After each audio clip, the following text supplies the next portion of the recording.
would be my take, but I don't think he would take it, but I don't know.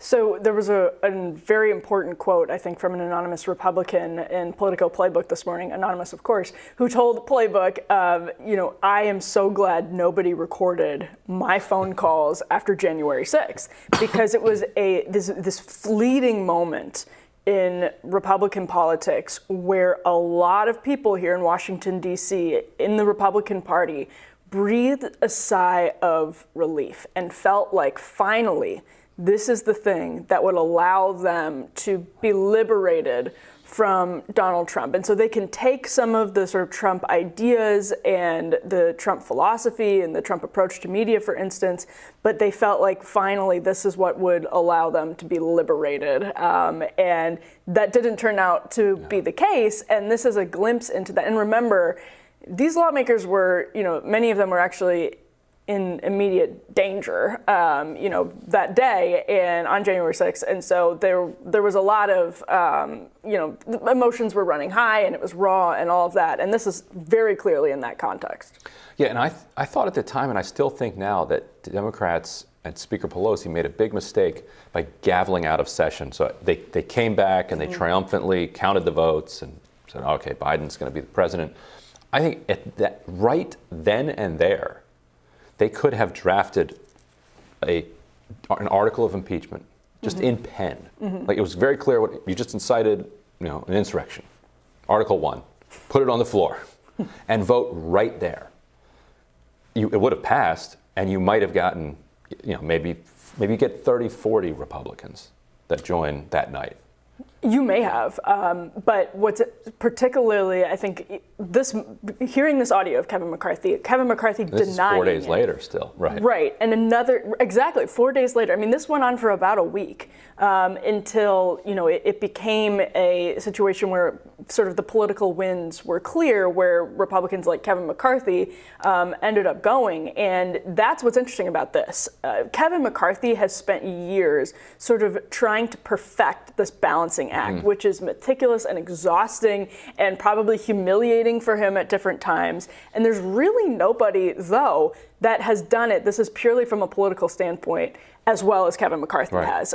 I think that we may deal with better quality deepfakes in the future, but currently it's relatively hard to access that kind of technology, and the expertise is extremely limited around the world. I want to keep pulling at that thread because it seems to be the heart of the matter. Is the barrier to entry at this, it's cost and expertise, I imagine. So is the ability to do something like this convincingly well at the hands of very powerful people, or is it the sort of thing that you can still have random people on the internet coming up with extremely high quality deepfakes just because they have the knowledge of how to do it? Or again, is this something that really only governments or powerful anti-government interests have the capability to do at this point? And then at what point does that change? So I actually think that the people who can create hyperreal deepfakes, which are very convincing, that group of people is extremely small, and it doesn't necessarily correspond with high-powered governments or that kind of large technology organization.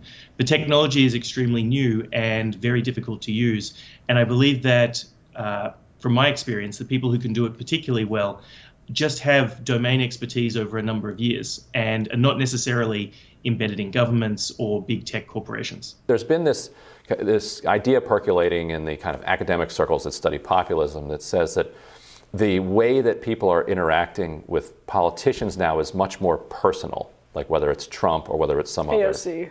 AOC even, or some in Bernie in interesting ways, which reflects a lack of trust in representative institutions. It's not just institutions that are losing trust and respect of people, but even representative ones. Like this idea that you're going to vote for somebody and they're going to go represent you in this institution, that institution is going to deliver for you, is no longer taken seriously. And instead, people just want a direct connection with a politician.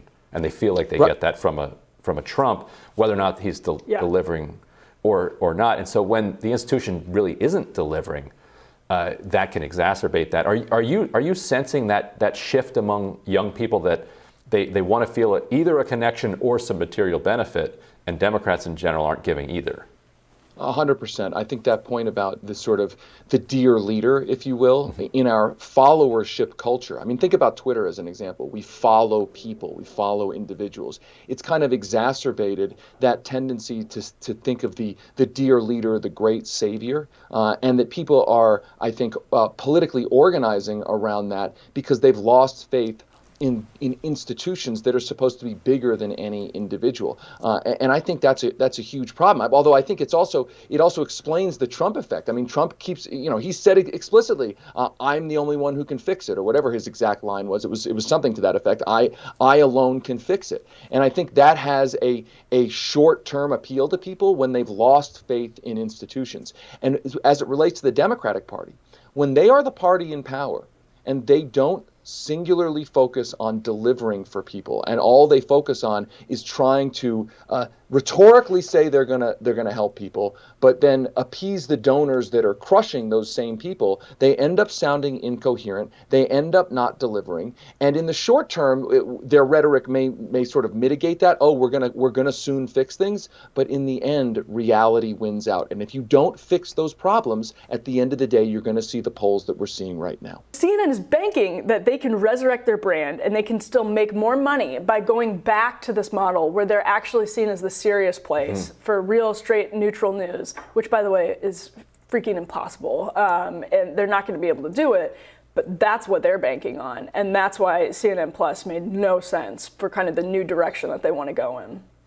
Yeah, I mean, I really do think that if you're going to reach a broader audience, you have to do something like this, where you're presenting different perspectives. Because a lot of people that I meet will watch both Fox and CNN, or MSNBC and Fox, because they don't necessarily trust either one. They want to get both sides, and then they can decide for themselves rather than having one person tell them that their perspective is objective. Like CNN can tell you all they want that we're going to be objective. Fox News can tell you they're going to be fair and balanced. Nobody really believes that.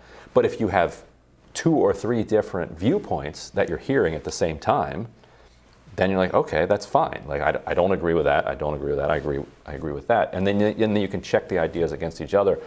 There was no real evidence that CNN was planning on doing anything like that. Right, or you go in the other direction where you're so full resistance. Right. You're MSNBC, which did really well in the Trump years. One America, So Fox Nation has been successful for Fox, and that's what the audience is for a niche streamer like CNN Plus. Right, you go all in on it. Exactly. Yeah, you go all in on the niche. You go full Colbert, underlicked, and that's how you can make it. But they were pouring so much, $100 million into something that lasted a month. And of course, they think they can repurpose some of the content, whatever. But $100 million at $1 billion over 4 years, incredible amount of money to pour into something that was never going to appeal beyond that tiny, tiny, tiny fraction of the public that is watching Don Lemon already.